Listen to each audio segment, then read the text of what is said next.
to do it, Ed. Better plug it in first to make sure that it works. Okay, good. Oh, hi, fellas. Be right with you. Hi, Uncle Bob. Take your time, no hurry. Hi, Mr. Udy. Hi, Jack. Dick, been playing ball? No, not yet. We were just going out and back. Well, here you are, Ed. As good as new. Well, thanks, Bob. How much do I owe you? Oh, $2 ought to do it. Thank you, Ed. Well, thanks again. So long, fellas. Have a good game. We will. Bye, Mr. Udy. Bye. Well, you two boys look raring to go. Have a big game lined up? No, just some of the guys are going to work out for a while. Why don't you come out with us, Uncle Bob? We need a good pitcher. Oh, thanks, fellas. I wish I could. I certainly need the exercise. Now, business is business, you know. And speaking of that, what can I do for you gentlemen? Dad asked me to bring the sticks. What's wrong with it, Dick? Sticks. Oh, I see. Sure, well, I think that can be fixed all right. You know, I think being able to take pictures is terrific. It is terrific, Jack. Man really came up with something when he invented and developed the marvel of photography. Who invented photography? Well, that's hard to say for sure. Way back in the 18th century, a chemist over in Sweden was the first one to experiment with the effects of sunlight on silver chloride. And I guess you could say that started other experiments and ideas. But you know, the first camera was made long before that. You mean we had cameras before we even knew about photography? That's just what I mean, Dick. You see, the human eye is the most delicate and marvelous camera in existence. In fact, this camera is just a man-made eye. But it can't compare with your eyes, fellas. Look here. This is the lens of the camera, and it's made along the same principle as the lens of our eye. Now, if we focus a camera on an object, and then we change the distance between the camera and that object, the image becomes blurred, and we have to focus the camera all over again. And that focusing has to be done by hand, you see, just like this. However, in our eye, the focusing is all done automatically. Now, we move around seeing things from different angles and distances all the time.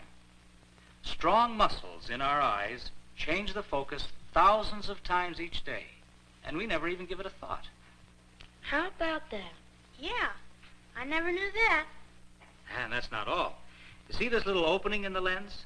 Now, that's called the iris, and it controls the amount of light that gets into the camera to expose the film.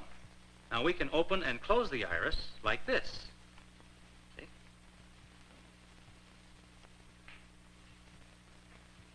Now, the camera's iris gets its name from the iris of our eye.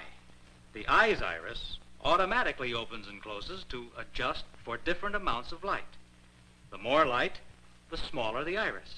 The less light, the wider the iris opens. That's terrific, Uncle Bob. Our eyes are amazing little instruments. But you know, they're only one part of the wondrous body that God has given us. This house we live in is made up of many remarkable things. Come on in here a minute.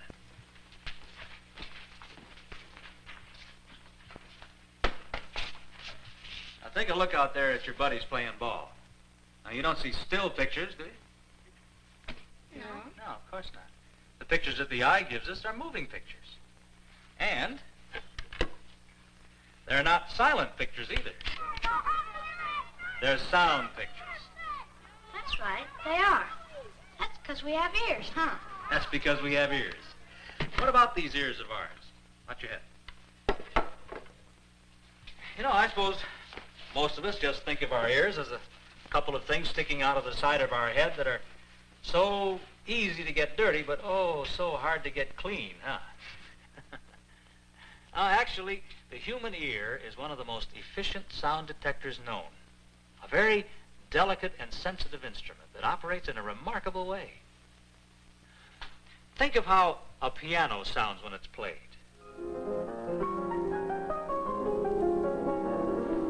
Do you realize that the sound you hear is played all over again on a perfect little musical instrument inside your ear? You see, the piano is really just producing sound waves. And when these vibrations reach our brain, then we hear the tones. As the keys are struck, felt hammers hit the strings, causing them to vibrate. Now, each pulsating string sets the air around it vibrating in the same way. These vibrations, or waves in the air, are picked up by the outer ear, go down the auditory canal, and are carried by the bones of the middle ear to the cochlea, which is all rolled up like a tiny seashell. If the cochlea could be stretched out, we would discover an instrument very much like the piano, except that it is much more wonderful, for the cochlea has more than 24,000 strings. When a piano is played,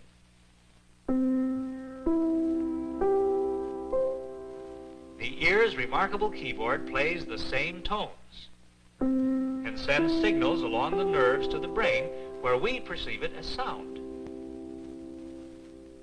Of course, the outer ear operates in air, but the cochlea is filled with a liquid. And transferring sound waves from air to a liquid is one of the most difficult problems known to science.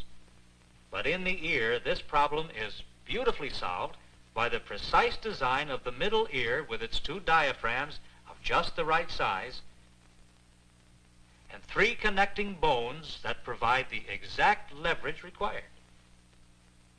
These tiny bones, called the ossicles, are just right to do the job that enables us to hear properly. But the real wonder of these little bones is the fact that their size never changes from the time you were born. The ossicles of an adult and a child are just alike. As you grow and develop, every bone in your body grows and develops. Every one except your ossicles. They are fully developed at birth. Now, can this be just an accident? No, I don't think so. You know, Uncle Bob, I never really knew how wonderful my eyes and ears are.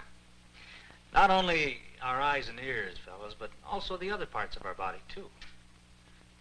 The hand. There's a tool that man can never duplicate for usefulness. The whole man has made mechanical hands that can perform such tasks as pouring a cup of coffee. You see, these machines are used to handle hot radioactive material that man can't get near. But that artificial hand can't thread a needle, or perform a life-saving operation, or paint a picture. Did you know our body has a chemical plant, and it's far better than any that man has ever built? The body's chemical plant changes the food we eat into living tissues. It causes the growth of flesh and blood and bones and teeth. Why, it even repairs the body when parts are damaged by accident or disease. The food that we eat is changed into power for work and play. As this fuel is burned in the body's living furnace, energy is set free to drive our body machine. And the same remarkable furnace helps to keep us warm in winter. Why, even in freezing weather, our bodies will sometimes actually overheat. And when this occurs, the body's own cooling system takes over. Drops of perspiration pour from millions of tiny sweat glands in our skin. And with the help of this perspiration, the body's cooling system can keep our temperatures from rising for a limited time, even in heat that will fry a steak. And don't forget our heart. Our very life depends on the proper working of this amazing little instrument. Our heart is actually a little muscular pump, forcing blood through thousands of miles of blood vessels. Blood that carries food and oxygen to every part of our body. The heart pumps an average of 12 pints of blood every minute, and in one day pumps enough blood to fill a gasoline truck to overflowing. During your lifetime, your heart will pump enough blood to fill a string of tank cars 50 miles long. And just think, fellas, if you live to be 65 years old, your heart will have beaten 2,500 million times, and without one single shutdown for repairs. Yes, we've been given a wonderful body machine, which is made of many separate parts. In addition to those we've mentioned, think of our wonderful bone structure, the way in which our body manufactures its own lubricating fluid so our joints can move without squeaking. Then there's our voice box and our vocal cords, which enable us to speak. Our lungs and our blood cells, our nervous system. Then, of course, there's our brain, which in itself is almost beyond our ability to understand. I guess God went to a lot of trouble just to make our bodies so perfect. Yes, the way we are made does show his great wisdom and power. And we have a responsibility to take good care of these houses we live in. We should keep ourselves clean, not only from the ordinary kind of dirt that we all get on our hands and faces, but also from the kind that will spoil our hearts and minds. We should eat and drink only those things that are good for us. And we should try to keep ourselves well and strong by getting plenty of fresh air and good clean exercise. You mean like playing ball? I mean like playing ball. You better scoot on out there and get that practice started. Okay, Uncle Bob, and thanks. So long, Uncle Bob. Still wish you could come. So long, fellas.